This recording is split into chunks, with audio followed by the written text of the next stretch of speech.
Reb Aaron is the consummate Rebbe. A person who's able to put aside his own needs, his own desires, his own wants for the best, what's best for the Talmidim. Ask a shaila, and he's able to focus in on what the Talmud's needs are. Combine that with his dedication, his knowledge, and his intelligence, you have a Rebbe who can lead the yeshiva to great heights. The Rosh Yeshiva inspires us daily with his insightful shiurim, keen insights, and warm personality. Even though his depth and breadth of knowledge is off the charts, he can still relate to each and every individual bacher on his own personal level. It's not just a relationship with the yeshiva bachrim at the yeshiva. It's not just a relationship with the balabatim. It's actually a relationship with just every level of student in the neighborhood and in the community.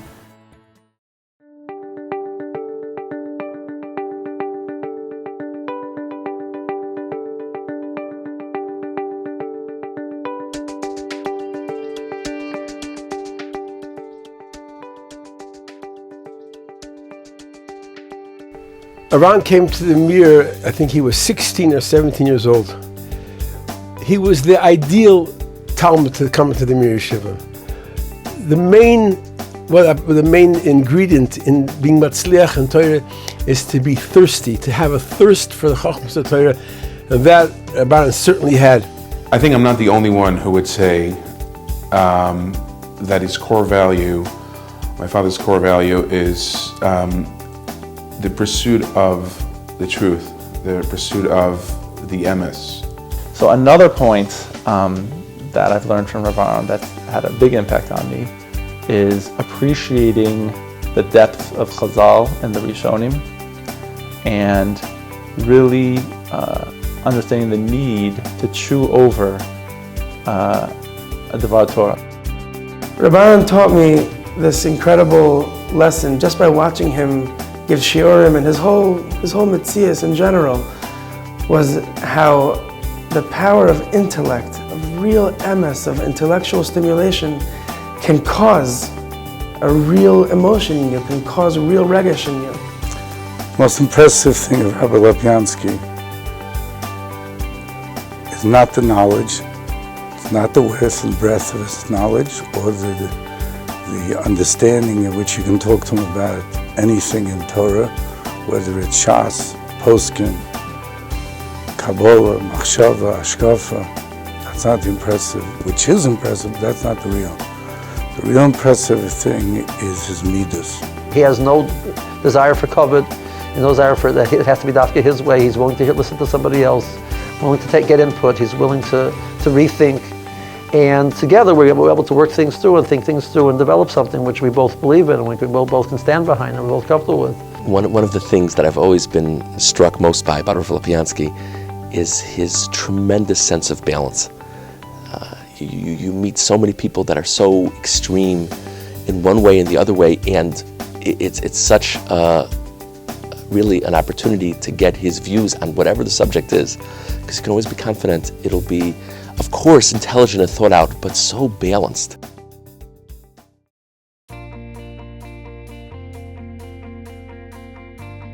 We were looking for somebody who, first of all, would be a very choshev Talmud Chacham, somebody who could really inspire Bachrim, somebody who could relate to Bachrim, somebody who could relate to our community and inspire our community, who had the ability to work together with the various factions of our community. And Baruch Hashem, with HaKadosh Baruch Hu's help, we were very fortunate that Reb Aaron chose to be able to serve in that role. Since Silver Spring wasn't in New York or sounded like the city of New York, it was a complete craziness. As far as they're concerned, he went to Honolulu. Yeshiva of Greater Washington's gain was my personal loss, besides for the fact that we're brothers-in-law and good friends. We were also neighbors in Yerushalayim, and therefore he was my resident scholar on any topic. I'd never been out of town, and it was really somewhat of a culture shock, but in many ways it was a pleasant shock.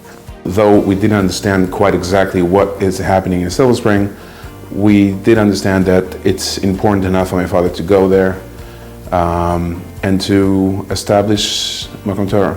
In one of the first weeks that we were sitting and learning in yeshiva at night, and we are a handful of people learning. And I must say, kind of a little bit depressing, just literally a handful of people. And in comes Rabbi Clavin, and he looks around and he says, wow, tremendous, awesome. Who would believe in Washington there would be learning a night Seder? And I was looking at him trying to understand, what is he oohing and awing about? I mean, this is nothing. This is a handful of people. And I realized this was zero to something. That's an incredible increase. When I first came, Reb Aaron Drebitson was in Eretz Yisrael, and he was with the Bochum 24/7. Ate with the Bochum, slept with the Bochum, but more than that, he was mafked himself to the Bochum. Any time of the day or night, the Bochum could come and they could talk to him. It was an exciting person to be with, a person that was dedicated to his Talmidim. And Rebbe Lopiansky had been zocher to have his first grandson. And I remember very vividly how hard it was for him to be away from his family, his first Einikel, his first grandson, and how he spoke about the Mesiras Nefesh of his wife and his family allowing him to come, and how that Mesiras Nefesh would be his chus for that, for that Einikel that was born. Those years I was with the Bochum 24/7, literally. I even had a few Bochum sleeping in my apartment at odd times because of lack of dorm space. So sometimes I had 3 or 4 Bochum, and that's how involved I was. I would eat sudas with the Bochum and so on. One of the images of Rav Aaron that sticks out in my mind is that when we were Bochurim and he was here with his family on Shabbos, so he'd have the Shabbos Suda with us. And in the summer, the Shabbos afternoon could be 7, 8 hours long. And Bochurim had their Suda very early. We'd finish probably around, 11:45, 12 o'clock. So in those days, we're eating in the trailers out back. He would go straight from the trailer to the Beis Medrash, and he would sit there the entire day. For me, my image was, my Rebbe went to Beis Medrash, and he sat and learned the entire day through.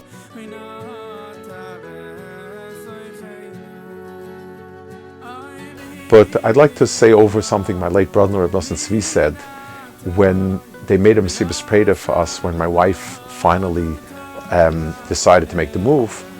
And Reb Nosson Tzvi said, he quoted the Gemara, that Kol hashora b'lo isha shora b'li Torah, that if somebody is without a wife, without a woman, he's lacking his Torah. So Reb Nosson said it's not only on a husband, on a person, it's the yeshiva. A yeshiva needs a woman also. A yeshiva needs a Rebbitzin. Her most amazing quality that spoke to me when I was living there was that she always opened up her home to everyone. And there could have been 3 different couples that came throughout the week to sleep over, and I didn't even know who they were. And it always amazes me how, when I would call to come visit for Shabbos, she would always tell me, she'd always say, why haven't you called? Like, she was upset at me, like, why haven't you been here?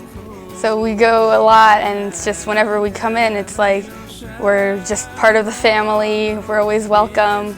It's like another grandkid. Something I learned from the Rebbitzin is whenever we're there, she's always there to talk about something or ask you how your week was, how everything's going in school, and she's always just there for you. I have been so inspired by her willingness to give of herself. Most people in the circles that I move in are very willing to give money. And money is a resource and it is an asset. The Rebbitzin is willing to give of herself.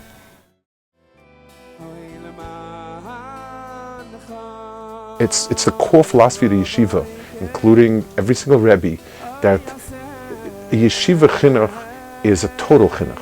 It's you're dealing with a person and life. You're not dealing with a shear. The learning is a tool, and it's a very, very central tool in developing the person. But it's about people.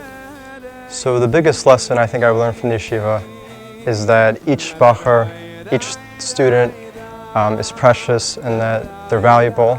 Not only did I begin to gain a much stronger understanding of myself, it's a remarkable thing. I'm a different husband today. I'm a different father today. I'm a different member of Klal Yisrael. He has given me a bigger perspective in being able to open my mind to think in many diverse ways. Rebbe gave me so much encouragement, to incorporate learning and music together to be able to, really get to true heights and true meaning of what real regesh is. Nobody knows this, but the Rosh Yeshiva actually wanted to be the drummer in my band. I feel that now when I give my own shiurim throughout the week, certainly I quote Rav Aaron very often. In addition to that, everything that I share, I know deep down it's coming from something that Rav Aaron taught me. Whether it be an approach of how to look at a Gemara, how to look at a Chazal, how to look at a Medrash, how to look at a mitzvah, how to look at any piece of Torah.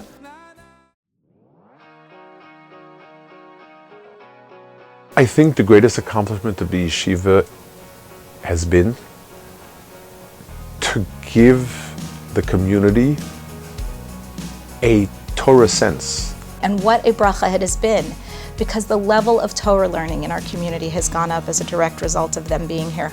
The number of people who are coming to learn Torah has gone up as a direct result of them being here. It's an amazing thing to have Rav Lopiansky living here in Kemp Mill. Obviously, first of all, to have a Talmud Chacham, a Torah scholar of such stature, walking down the street, saying good morning, it makes a major impact on everyone in a community. I think that he, lends, in some sense, credibility to the entire Silver Spring community. I think he puts, certainly helps put the Yeshiva of Greater Washington on the map and helps put Silver Spring on the map. It's nice to have a Gadol B'Torah, in our midst, especially with the Petira of Rabbi Einemer, Zitzal. I think his presence in the community becomes even more important. One of the things that really stands out is, despite the greatness of Rabbi Lopiansky and Rebbitzin, they are so accessible to the community. Their accessibility not only to adults, but to children, to young adults, to all ages. I sit next to Rebbe and my father every single Shalosh Shabbos. I talk about Mishnayos and what I'm up to, and sometimes the Parsha. I enjoy singing with the Rebbe and the other men that's there. The reason why I continue to come to this shiurim is because I feel like I get something out of it every week, something unique that I can't get in other shiurim. And I was struggling with the Torah philosophical concepts that seemed on the surface to be inconsistent. And so the Rosh Yeshiva very patiently went through the Meforshim, and we learned it together. And then after that, these are abstract concepts that are hard. He paused, and then he said, this is kind of like quantum physics, and how scientific principles on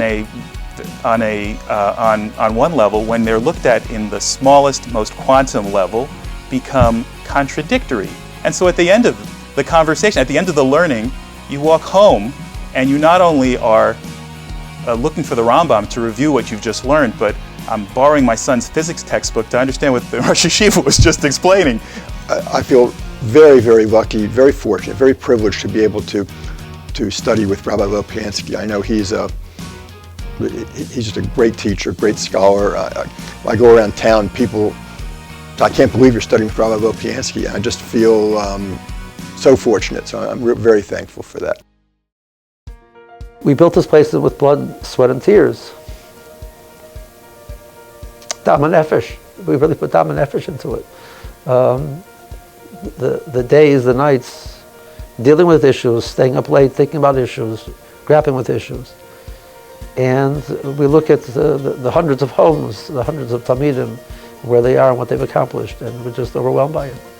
It's very emotional. I would say the things I'm proud of the most are the Talmidim.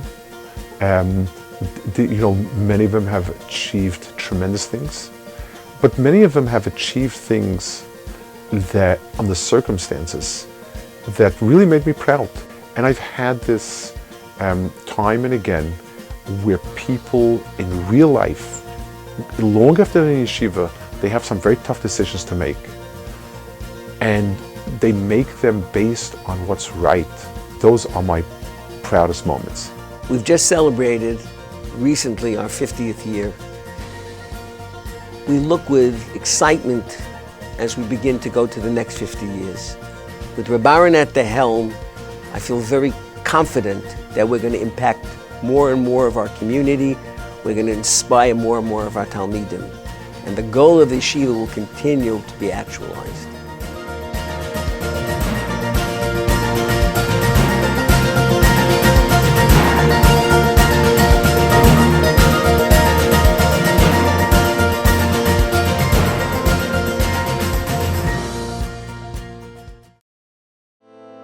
למענך אלוהי קיינו עשה ולאהבי לנו ראי עמידה עשינו דלים ובריקים למענך אלוהי קיינו עשה ולאהבי לנו ראי עמידה עשינו דלים ובריקים אוי הנשמה